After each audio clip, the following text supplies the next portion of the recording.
Botad દસ્તક news આથી જાહેર જનતાને જાણ કરવામાં આવે છે કે બોટાદ દસ્તક ન્યૂઝ તરફથી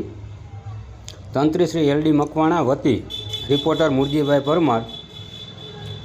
સાપર વેરાવળ જીઆઈડીસી રાજકોટ જિલ્લામાં પાયડી કિસાન સિમેન્ટના ગેટથી પીજીવીસીએલની કચેરી સુધીમાં કોઈ કંપનીવાળાની અથવા તો ટ્રાન્સપોર્ટની ગાડીમાંથી એક ડાય મળી આવેલ છે, જેના વ્યવસ્થિત પુરાવા સાથે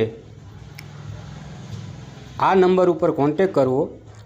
કારણ કે જેમાંથી એક ડાય પડી ગયેલ હોય, રસ્તા ઉપર પડી ગયેલ હોય, અમોને મળેલ છે, જેથી અમે બોટાદ દસ્તક ન્યૂઝ વતી વિનંતી કરીએ છીએ કે જે કોઈ કંપનીના અથવા કારખાનાના માલિકની આ ડાય હોય, પુરાવા રજૂ કરી અને આ ડાય મેળવી લેવી, અને જેને મળેલ છે એને જો કંપની માલિકને યોગ્ય લાગે તો યોગ્ય વળતર આપવું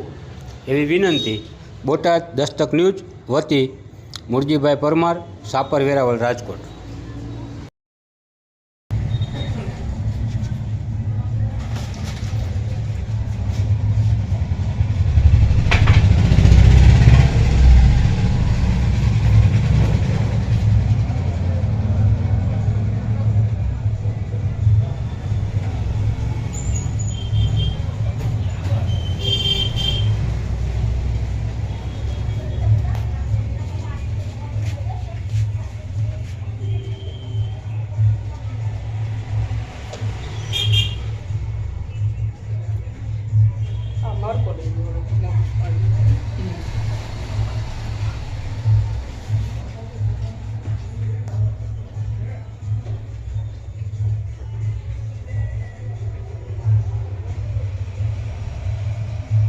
વચ્ચેનું તો ચાલુ જ છે, ફોટા પાડો।